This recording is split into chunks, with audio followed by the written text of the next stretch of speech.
coming up on Philosophy Talk. Every serious philosopher should realize that Hegel was the outcome of the German idealist movement that Kant had begun. Dialectic. Zeitgeist. The end of history. The philosophy of Georg Wilhelm Friedrich Hegel, one of the most profound thinkers of the 19th century. It's Hegel's view that the human spirit in history is both trying to realize its idea of itself, and in the process of that, it changes what it is. Hegel, profound and obscure. Hegel's famous saying was that the rational is actual and the actual is rational. He thinks even human bad behavior plays a rational role in history. Our guest is Alan Wood from Stanford University. You could say that for Hegel, history ends in the present. The philosophy of Hegel, coming up on Philosophy Talk after the news.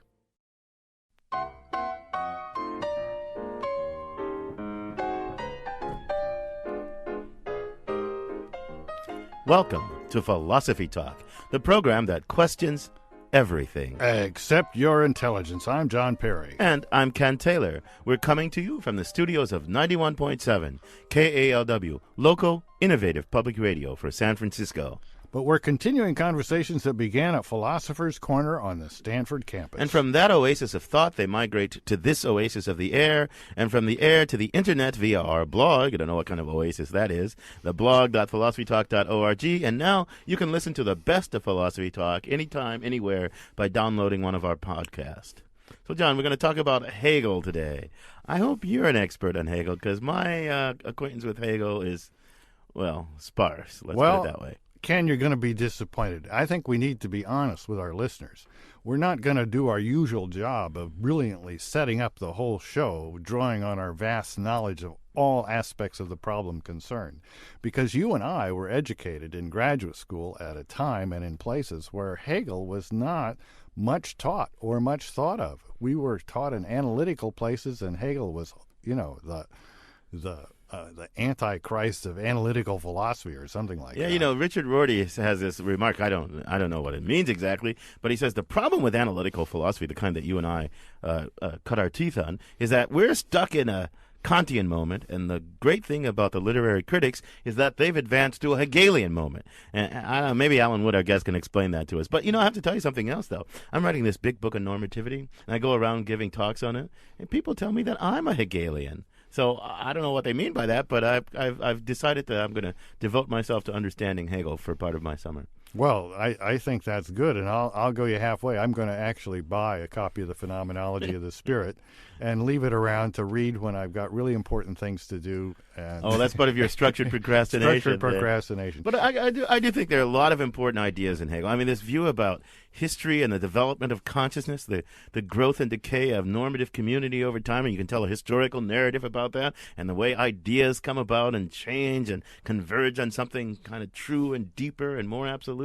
I mean, he's got lots of ideas, and he did influence lots of subsequent philosophers, not just continental philosophers, but the pragmatists are in one way kind of Hegelians in a certain sense. Well, if you think about our colleague Richard Rorty's remark, it's kind of thrilling to think of this coming hour as that moment in our development of analytical philosophers, where we go from being stuck in about 1789 when Kant wrote the Critique of Reason and get updated to, 18 or 10 or whatever it was when Hegel wrote the Phenomenology of the Spirit. Many people would say we're still a little bit behind the times, but at any rate, to make this huge transition from being stuck in Kant to stuck in Hegel, I hope that we have some experts to help us. Well, Alan's going to help us, and our roving philosophical reporter went out and talked to someone who knows a lot about both Hegel and history. She files this report. Hegel's one of the more difficult philosophers for people to understand. According to John McCumber, president of the Hegel Society of America, everyone views Hegelian philosophy differently, even members of the Hegel Society. He's been defined as Aristotle plus mediation, and what that means is that Aristotle has this huge encyclopedic system, not just philosophy. It encompasses biology and politics and all kinds of things. Hegel has taken over a lot of that content, but the modern side of Hegel is that he develops each part of it out of the previous parts. So the more complex parts, such as polis, a political society, will presuppose his discussion of biology and chemistry and things like that. So he's tried to relate everything together into this huge, enormous philosophical system, probably the largest that anybody's ever actually created. Macomber is also a professor of Germanic languages at UCLA. He told me that Hegel is as much a philosopher of language as anything. He's talking about words. He's not doing philosophy of language the way it's done today, which focuses on sentences, but he's talking about lexicographically. He's talking about the words that we use. He's trying to provide definitions. And I think that's really what he sees absolute knowledge as being. It's the only thing that won't surprise us because we stipulate the meaning. But anything else in the world can surprise us because we'd never know anything fully. I asked him how Hegel saw history. My general view is a highly de-reified view. He thinks that history is a learning process in which ideas are tried out. It's kind of Darwinian. There's hundreds of ideas, and a few of them work out, and then they're built upon by subsequent generations. So that's not the idea that there's some sort of gigantic absolute being that is realizing itself through history. That's a more traditional view of Hegel. Hegel's view of history had a huge impact on the thinking of Karl Marx. There are similarities in their diagnosis of the times. For both of them, dialectic basically just means looking at everything in time. This too shall pass. Nothing is eternal. From which it follows for Marx that capitalism is going to cease to exist someday, and the question is how. And then he thinks he can predict what's going to happen, and there'll be a revolution, and it'll go through various stages, and then you'll have this wonderful situation with the government withered away and so forth. Hegel thinks everything is going to give way, and nothing is going to last forever, but he does not think the dialectics or anything else can tell you how that's going to happen. Can we blame Hegel for having any part in what became communism or totalitarianism? I don't know if you can pin it on him. I wouldn't like it if you could. But, there's so many twists and turns from Hegel, and then you get Marx saying there's going to be a revolution, which Hegel doesn't try to say, and then you get Lenin trying to say this revolution can be steered and guided by a particular cadre of elite people, and then you've got Stalin taking over that cadre, and I think there's a lot of jumps from Hegel to that. What's Hegel best known for? I think he's best known for his strenuous attempt to get an overview of the entire human enterprise. I mean, all of human history, art, religion, science, everything. For Philosophy Talk, I'm Polly Stryker. Thanks, Polly, for that very interesting report, and thanks to her guest, John Macomber. I'm John Perry. With me is Ken Taylor. And we're joined today by Alan Wood, back for a repeat visit on Philosophy Talk. Before he was talking to us about baseball, today we've got Hegel. He's a professor of philosophy at Stanford University, author of Hegel's Ethical Thought, and editor and translator of many of Hegel's work. Alan, welcome back to Philosophy Talk. Thanks.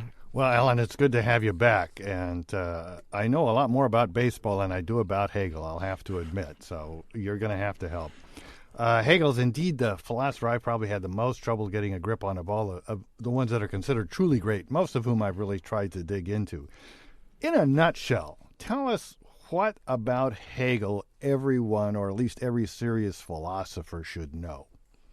Well, every serious philosopher should realize that Hegel was the outcome, and was seen by everyone at the time, as the outcome of the movement that they thought in Germany that Kant had begun. For the German idealist movement was, from the beginning, thought of as something that was in process. And Hegel's mature system came to be seen as the culmination of it. Help me with that idea. I mean, okay, so I know a fair amount about Kant. I know you know everything about Kant. I guess it has to do with Kant's idea about phenomenon and noumenon, and how we can know the phenomenal world, and we've got this noumenal world that we think only is like the limit of the phenomenal, but we can't know anything about it, right? I gather people were dissatisfied with. Well, Hegel even thought that there was an incoherence in the idea that there were objects that we could think but could not know, because he thought that just thinking of an object was a kind of knowledge. And so if you were to say of an object that you couldn't know it, you'd have to be over on the other side of the line and look back in order to say that, and that means that the claim that there are things we can't know is unintelligible. Now, when I hear the word idealism, as you just said, he was the culmination of German idealism, my mind, focusing maybe on my old friend Berkeley and Hume, people like that, is that idealism is the idea that the world is basically spiritual or mind-like. Did Hegel believe that? Hegel thought that there isn't any one category or set of categories or ways of conceptualizing the world that works for all purposes. But he did think that there were more and less adequate ways of conceptualizing it, and the highest way would be to conceptualize it as what he called mind or spirit.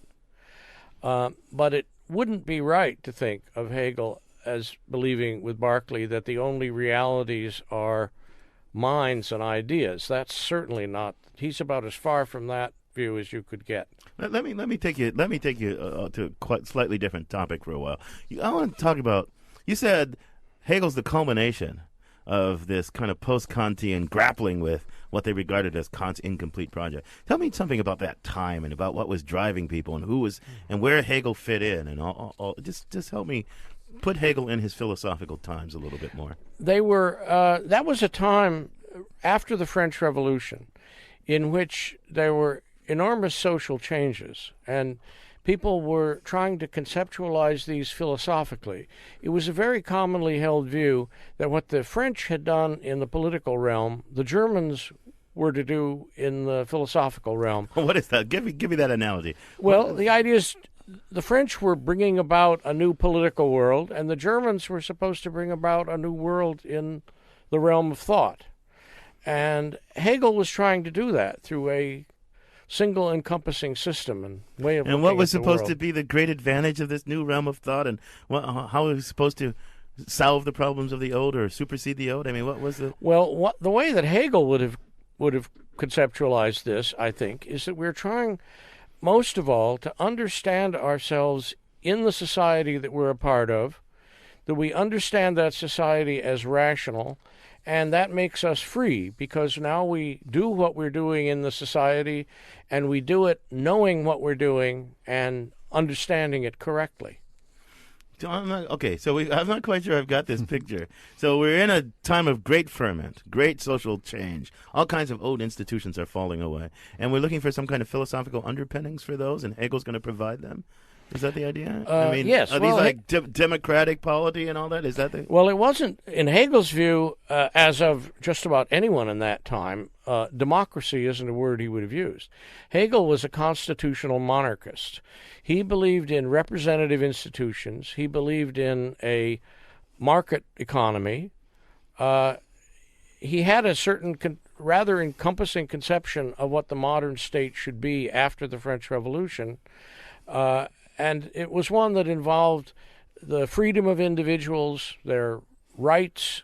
It also involved certain kinds of social unity and solidarity that a lot of people wouldn't probably favor now. So basically, we have individual freedom. We have some representative institutions.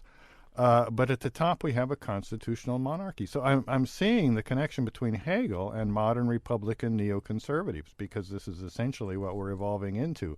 I guess we're going to shift back and forth between various bushes. But Well, one of the ways in which Hegel would not like contemporary conservatism is that while he thought there should be a market economy, he thought the economy should be fairly strictly regulated by the state because he was worried that it would lead to all kinds of discrepancies between rich and poor, and he was very much worried by the arising of a class of people who didn't feel connected or in any kind of solidarity with the society as a whole. This is where Marx first got the idea from alienation? Did he just crib that from Hegel? Or?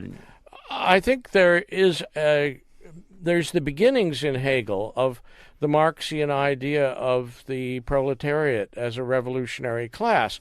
Hegel didn't want to see it that way because he wanted to see the contemporary society as one in which we could feel at home and understand ourselves rationally. both Hegel and Marx thought that it was very common for people not to be able to understand themselves rationally in the society they lived in. Marx thought that you couldn't understand yourself rationally and accept life in this society, and Hegel thought you could. Just a couple of words about Hegel's personal life. Was he from a rich family, a poor family, a Protestant family, a Catholic family? Where did he come from? He came from southwest Germany. His father was a middle-class civil servant. He was a Protestant. And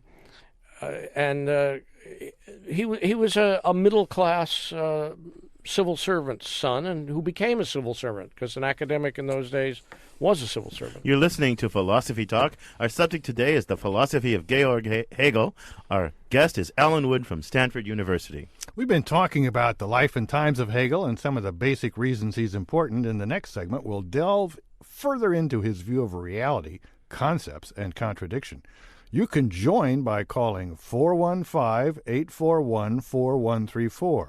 Outside the Bay Area, toll free 1-800-525-9917. Reality, concepts, and contradictions. Hegel's view and your views too, when Philosophy Talk continues.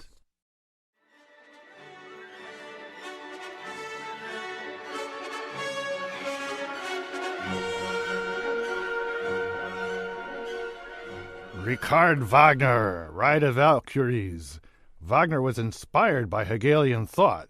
This is Philosophy Talk, and I'm John Perry. And I'm Ken Taylor. Our topic today is Georg Wilhelm Friedrich Hegel. Have you been touched by the writings of Hegel? Reading it over the fireside? Give us your thoughts about Hegel. The number is 415-841-4134. That's 415-841-4134. Outside the Bay Area, call toll-free at 1-800-525-9917. And from all around the world, even from Jena, you can send us email at comments@philosophytalk.org. Our guest is Alan Wood from Stanford University, and we've got a caller in the line, Esther in San Francisco. Welcome to Philosophy Talk, Esther. Hi. Hi. What's your comment or question? Well, I'm anxious to hear more about the term zeitgeist and how Hegel sort of related to that. And I'm wondering, specifically, it sounds like this idea of social, sort of a social unity of I don't know, I can't decide if the term would be sort of political thought or spiritual underpinnings. I'm wondering if your guest can maybe flesh that out a little bit. I originally was going to ask what relationship Hegel might have had to Spinoza, if any, but I think I'm more interested in the social, political, and or spiritual component. So okay, Esther, thanks. You're allowed to change your mind. So let's talk about Hegel's social and political. Let me press this question a little bit, because you said something about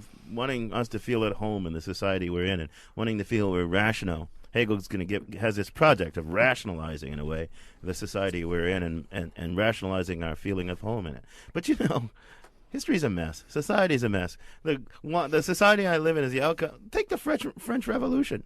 Especially at certain points in that whole thing. It's just a mess. It's just a struggle for power, or this power-hungry group over that power-hungry group. What's this thing about rationalizing society and making us feel at home in this historical mess, this whirl and twirl? Well, Hegel's famous saying was that the rational is actual and the actual is rational. When he said that, he didn't mean that everything that exists is rational. He thought that the basic structure of the world, including the basic structure of society, was rational. But there are accidents that happen to people, and he thinks it's a necessary truth about us that we are subject to these accidents.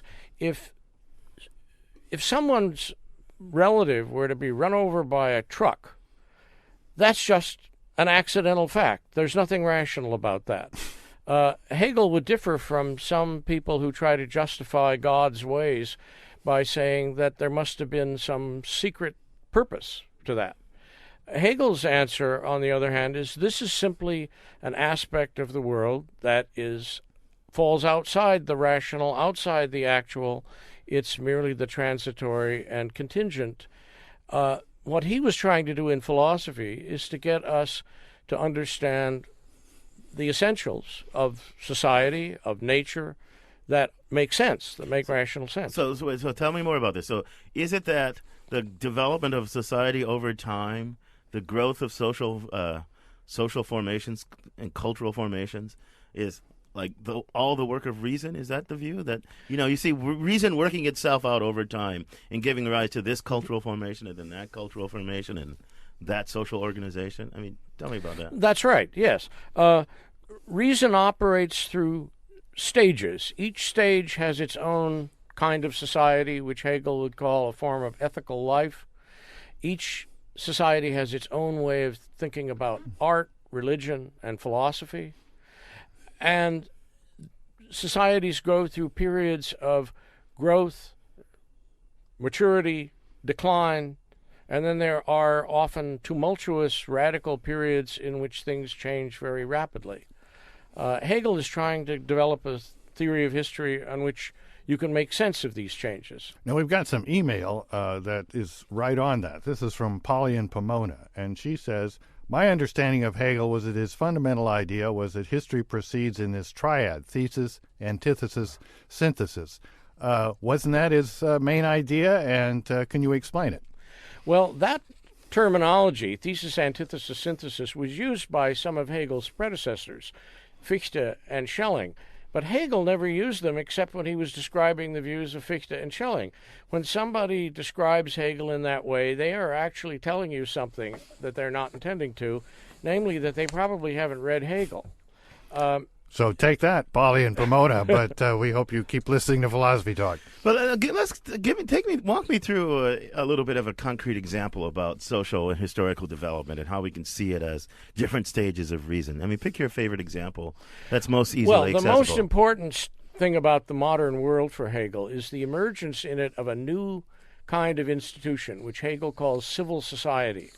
Civil society starts with the market economy, but it's not just that for Hegel. It's a set of social identities and roles that are connected with your economic activity and that connect people to each other and to society.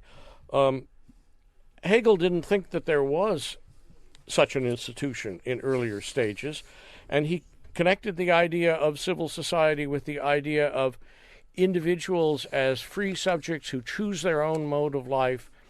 And it's the emergence of the individual in the modern world that comes along with this institution. So the individual, as a free subject who chooses his or her own life, that's a certain kind of his cultural formation at a certain point of history, and before that, there were no individuals who chose their own lives? I mean, maybe people didn't think of them. People didn't value individuality, in Hegel's view, until the modern world. They didn't build the evaluation of individuality into their social structure. Were our pre-modern, were our non-modern precursors, were they mistaken, benighted, or did our coming to value individuality thereby make it to be valued? Well, it's Hegel's view that the human spirit in history is both trying to realize its idea of itself, and in the process of that, it changes what it is. It changes the idea that it should realize. So it's not that people in the past simply didn't know something about themselves. It's that in the past, they hadn't yet become what it takes to value an individual. You're listening to Philosophy Talk. Join us within the 415 area code, 841-4134. That's 841-4134. Outside the Bay Area, 1-800-525-9917. Here's your chance to learn about Hegel, something you've probably always wanted to do. You make that, what you just said, makes Hegel sound like a kind of relativist. In people who did not see themselves as free individuals freely choosing their lives, who lived, I don't know, in some kind of feudal order, it was not the case that they were free individuals freely choosing their lives. People who lived in a civil society with a market economy became, by their own valuing, something different. So it's kind of there's a kind of relativism there, and a kind of I don't know, historical social constitution of stuff. Well, there's some truth to that. If you would have put to Hegel the question whether his philosophy is relativistic, he would have said definitely not. He thinks that the way we look at things in the modern world is a deeper and truer way of looking at them than people were capable of in past societies.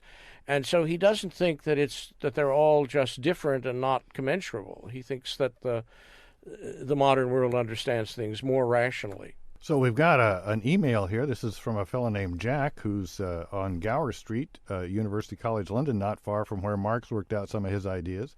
And he says, listening to your excellent Philosophy Talk program on the Internet, could you say a little bit more about Hegel's concept of dialectic and how it relates to Marx's idea of dialectical materialism?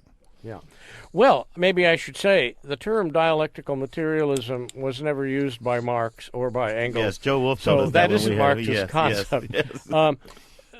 Hegel's dialectic is perhaps best thought of as a way that he thinks different categories or concepts show their limitations and develop into others in his system of speculative logic.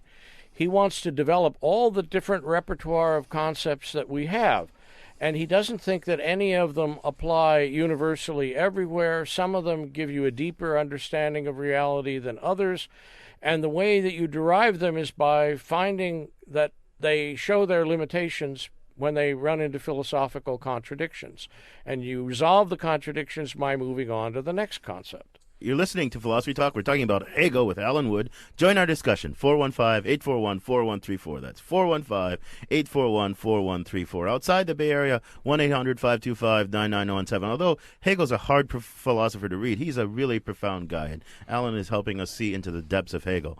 Ed in Berkeley's on the line. Welcome to Philosophy Talk, Ed. Oh, hi.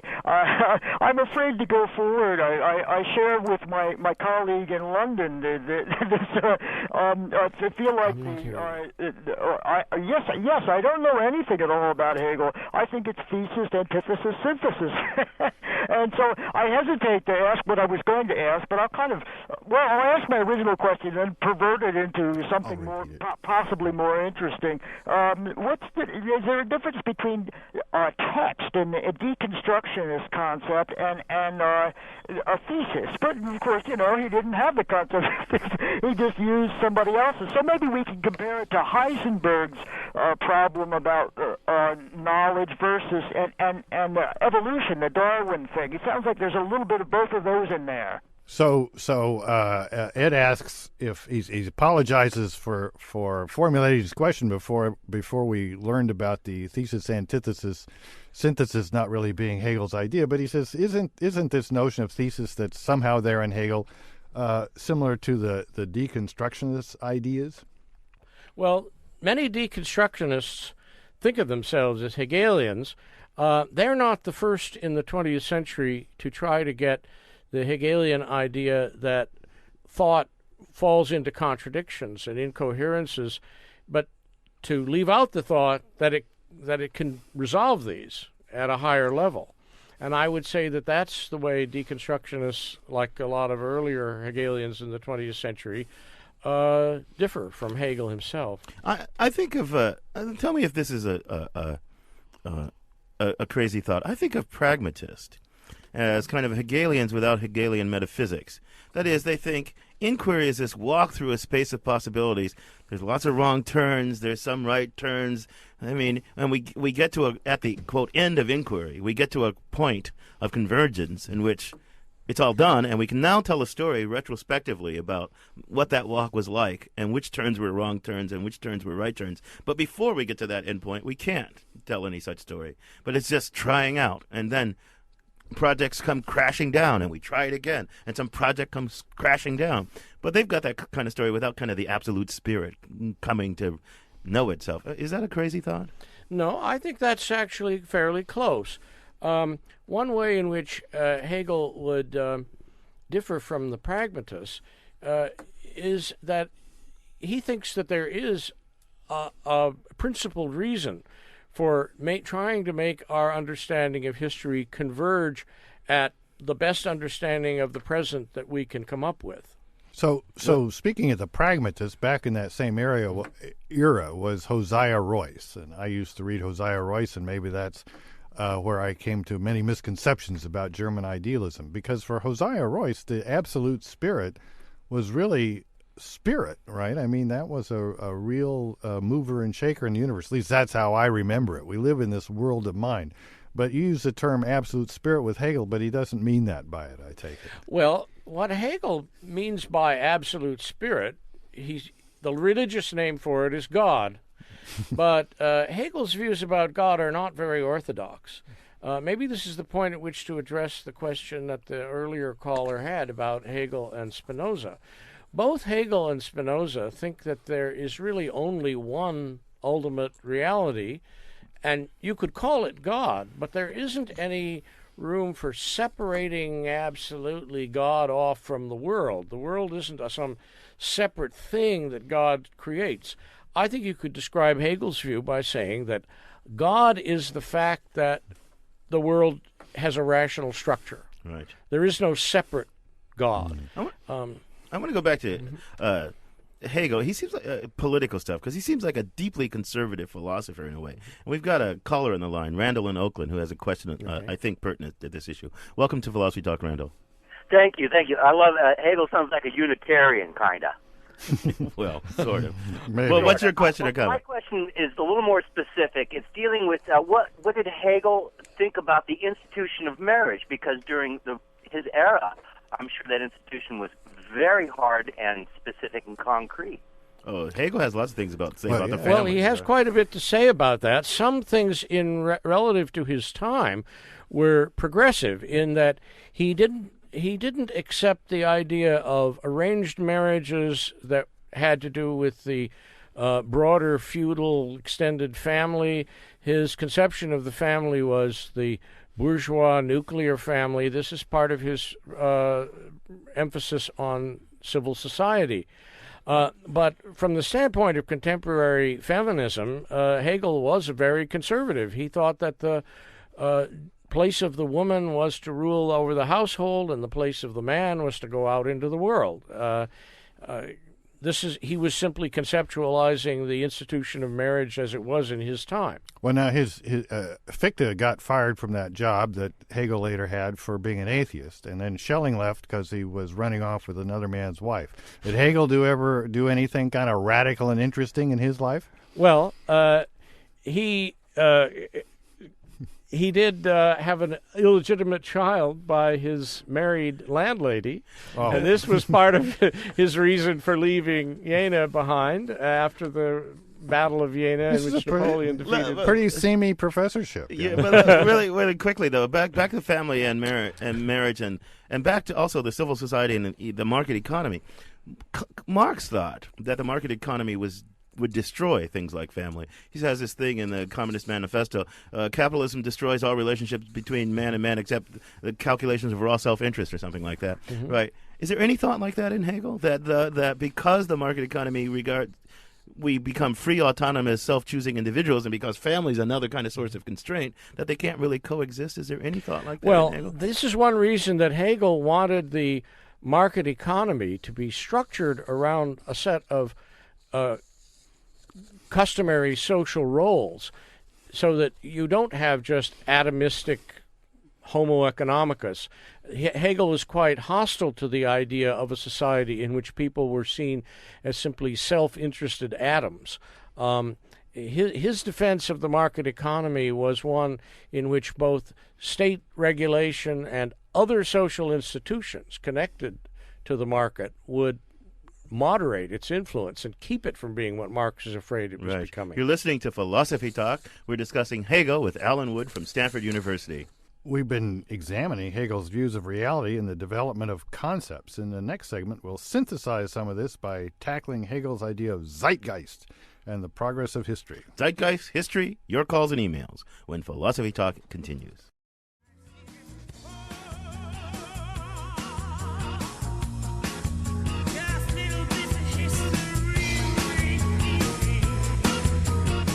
The Propellerheads, featuring Miss Shirley Bassey and History Repeating. I'm John Perry. This is Philosophy Talk, the program that questions everything. Except your intelligence. I'm Ken Taylor. We're discussing the philosophy of Hegel, and we're about to launch into his philosophy of history. What do you think about history? Is history just one big mess? You know, the powerful winning out over the weak, things going astray? Or is there a progression to history? Is history reason working itself out over time? Join us by calling 415-841-4134. That's 415-841-4134. Outside the Bay Area, call toll-free at 1-800-525-9917.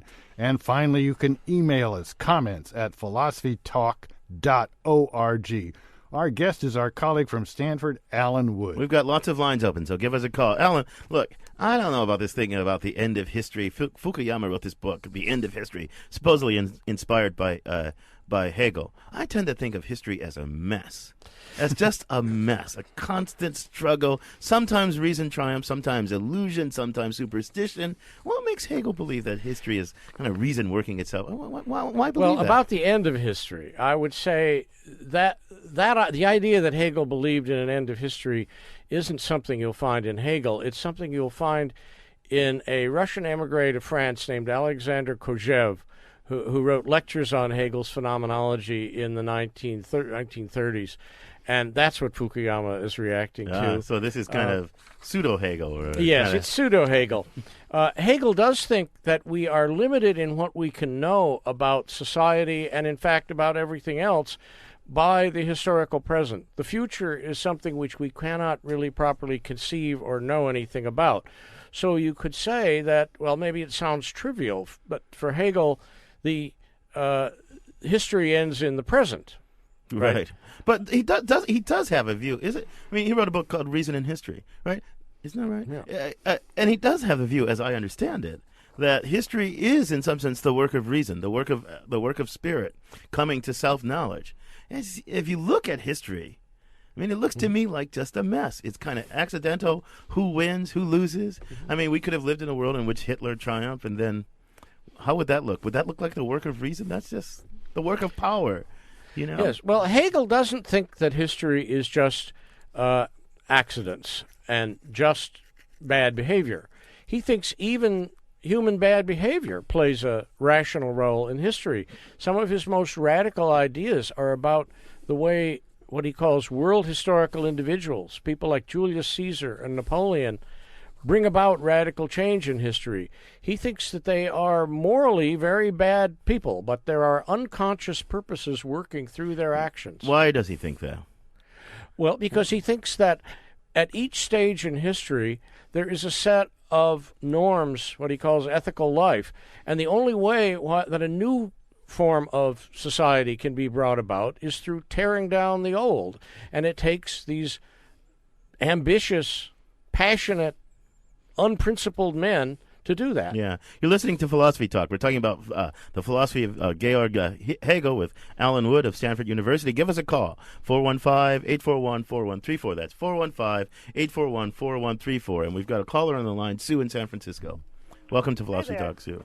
Hi. Good to listen to your conversation. I do believe that you can predict the future, that history really does repeat itself, and that winners do write history. And that you introduced this topic by saying, is it true that the wealthy and the elite do win out over others? I've just finished researching a book since 4000 BC, and it appears to me that whether you're the leaders religiously, politically, or scientifically, that you seem to take on this fascist mindset that seems to want to win, and that we've become a society, a world that is addicted to control. I know it's a trite phrase right now, but I think it has some merit. You sound a little pessimistic. I do. I am. Like I said, I just been studying history for the last 9 years, and yeah. So Sue, I think I really I value kindness greatly now, much more than I ever did before, especially from people who have money. And I come from a family with some wealth. So. Thanks, Sue. Sue, I think I share your dark vision, pessimistic vision of history and the dynamics of it. it seems to me that, Alan, can you convince me in a few minutes, using arguments from Hegel, that the dynamic of history really is a dynamic of reason, kind of walking through a space of possibilities and settling on... Well, let me just ask a preliminary question. When we talk about history, are we talking about the actual accidental morass of events, or are we talking about history as what we construct looking back, picking and choosing among those things in order to make sense? The last is a work of reason, but that's no big surprise, right? Well, that's the second thing is our way of gaining some kind of intelligibility out of the first kind of thing. And as I said a while ago, Hegel thinks there is a certain realm of contingency, accident, human error, human bad behavior that we can't make rational sense of. But so here's the way I could accept Hegel. Taking off from Sue's remark, the winners write the history. And here's the kind of what humans do when they write the history, when they tell a narrative of their own coming to be. They tell a narrative that's a narrative of progress toward them, right? And deviations away from them are a history of mistakes. So whoever writes the history will tell it in a progressive way, right? But if somebody else had won, if the slaveholders had won the Civil War, they would tell a story about how the slaveholding South ultimately triumphed, and that was the work of reason. So it's all just rationalization. It's not really anything deeper. I mean, could Hegel accept that? Well, you could have people writing history and getting it wrong. Hegel's idea is that you can comprehend history, you can see how things got to be where they are, and you can make rational sense of it.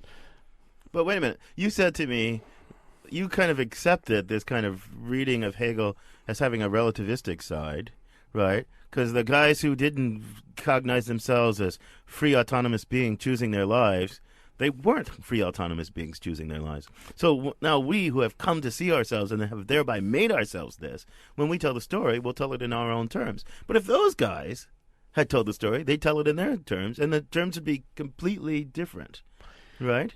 Well, and the so aim of... isn't it, Yeah. aren't we kind of hostage? Isn't the kind of rational outcome of history kind of hostage to... If we can tell a rational story leading to the way things were, that is supposed to give us a reason for thinking that they couldn't have turned out otherwise. So we've got an email here, Alan, from an analytical philosopher, Peter in Oakland. To summarize, he says, look, Hegel sounds very interesting, a lot of interesting ideas. They sound mostly like spiritual musings. But as analytical philosophers, aren't we supposed to hear some arguments? Has he got any arguments that we should believe this big theory he's got? If you look at a book like The Phenomenology of Spirit, the standards of argument that Hegel sets for himself are extremely high. He thinks he's running through all the possible wrong ways of looking at the world and showing how each one destroys itself. Now, it's another question whether Hegel succeeds in executing argumentatively everything that... But, of course, that's a big question with respect to Descartes or Kant or anybody else. This is our emailer there, self-identified as an analytic philosopher. I want to take you back and tell me if you understand what Rorty meant. See, Rorty says the problem with analytic philosopher and with our emailer is we're all stuck in this Kantian moment, and literary criticism has transcended analytic philosophy, and it's now the new queen of the humanities or something. And they're in the Hegelian moment. What? You know what Rorty meant? Well, I don't want to be in a position of interpreting Rorty, but I do think that he accepts a picture that a lot of both Kantians and Hegelians accept that I don't, that you have to choose between the two. I don't want to choose between the two. I think they are part of the same project. What would this choice? What's this choice about? Choosing between Kant and Hegel by people who accept that. Well, that's a very big question. Can you do it in 30 seconds? It's often that the Kantians think you should be more modest about what you think you can know, and the Hegelians think that there is absolutely no limits to this. So, no, go ahead. Yeah. Well, the element of truth in what Rorty says, if I could put it in my own way, would be that Hegel thinks that you can conceptualize and understand the world in all sorts of ways, including those of the natural sciences and those of the social sciences and those of the humanities. But Hegel thinks that there is a priority among them and that the more adequate ones are the ones that have to do with the humanities. To put it broadly. And that, I think, is probably what Rorty has in mind. I think I can get to that same point by remaining stuck in my own moment, which is a Humean moment. I don't even go to Kant. Hume had a lot of room for the knowledge involved in the humanities, in my humble opinion. Alan, on that note, I'm going to have to thank you for joining us. It's been a really great conversation. Okay, well, thank you. I've enjoyed it, too. Our guest has been Alan Wood, professor of philosophy from Stanford University, friend and colleague, author of Hegel's Ethical Thought, and editor and translator of many of Hegel's writings. We want to thank all the callers we didn't get a chance to talk to, and I've just got a pile of interesting email we didn't get a chance to get to. Thanks a lot. Sometimes we read your email and it has an influence on us, even if we can't work it in. The reason we didn't get to some of that email is because they send it to the ideas address rather than the comment address. So don't make that mistake again, guys. Okay. So John, what did we learn today? Are you wiser? Have you synthesized the antithesis and the thesis? Well, just on the hypothetical supposition that I thought that Hegel said thesis, antithesis, synthesis, I won't ever say it again. Nor will I. I also learned that Marx didn't call himself a dialectical materialist. I also learned that Hegel's fascinating, and I better get busy and get up to speed on Hegel. Yeah, you know what? I think. I don't think I am a Hegelian, but I think I have views like Hegel's without Hegel's mistakes. So, you know what? If you really want to learn the truth, the Hegelian sort of truth, read my book when it's done. We're gonna have to get you some self-esteem lessons, Ken. Right. Anyway, this conversation continues on our blog, theblog.philosophytalk.org, where our motto is cogito ergo blogo. I think, therefore I blog. And you can download podcasts of our program from our website as well. We've spent the last hour investigating the life and times of Hegel. But to wrap it all up in a nice little package, we leave the last word to Ian Scholes, the 60-second philosopher. Ian Scholes. In 1989, Francis Fukuyama wrote an essay called The End of History for the neoconservative journal The National Interest. In it, he claimed that democracy has won against all other forms of governance. The world won't be clear sailing, war on terror or anyone, but as he puts it, quote, liberal democracy may constitute the end point of mankind's ideological evolution, unquote. Fukuyama cited Georg Hegel, from whom the concept of an end to history derives. History had to have an end purpose, Hegel believed, or lead to what he called a bad infinity. But Fukuyama took his view of Hegel from a Russian philosopher named Alexander Kohevi, who called himself a Marxist of the right. So this is Hegel as filtered through Fukuyama, through Kohevi, through Marx. Democracy may mark the Hegelian end of history, but others have made Hegel the cause of both Marxism and fascism. He's also been called a metaphysician, a pantheist, the precursor of existentialism, a Gnostic, the first holistic philosopher, an apologist for Marx, and worse. Karl Popper called Hegel's philosophy bombastic and mystifying cant. Bertrand Russell said he was the hardest to understand of the great philosophers. Hegel's colleague Schopenhauer said, quote, the height of audacity in serving up pure nonsense and stringing together senseless and extravagant mazes of words, such as had only been previously known in madhouses, was finally reached in Hegel, unquote. Well, he could have been jealous. Hegel was a very popular teacher. Schopenhauer was not. His former friend Friedrich Schelling said of Hegel after his death that his philosophy was shallow and superficial. Schelling also harbored resentment toward Hegel, who had surpassed him in reputation. Schelling's students, by the way, included Friedrich Engels, Søren Kierkegaard, and the future anarchist Mikhail Bakunin, all of whom produced their own views of Hegel's views. As soon as he died, Hegel's followers had split into two camps, the left Hegelians, atheists, and the right Hegelians, Christian fundamentalists, all of whom found a Hegel to their liking. Hegel's like the elephant described by the blind man. How can one philosopher mean so many things to so many people? Well, for one, Hegel was the exact opposite of a tabula rasa. He wrote a lot of words, in other words, trying to come up basically with a theory of everything, in prose both opaque and obscure. In fact, there are dozens of Hegelian glossaries out there necessary, it seems, for a reader to wade through his work. One of his concepts, for example, is something called Aufheben, in English, sublation. To sublate is to simultaneously supersede, end, and preserve something. You begin to see how tricky Hegel is. He used it to mean that even when an old idea is refuted, it is still contained in the new idea. Maybe that's what happens with Hegel. His readers cherry-pick what they want from him, declare that the cherry is now an apple, and either ignore the rest of the fruit or question the motives of those who pick it. For the rest of us to know what Hegel really thought, that would require, reading him, all of him, with the glossaries in German. That's a lot of fruit. I gotta go.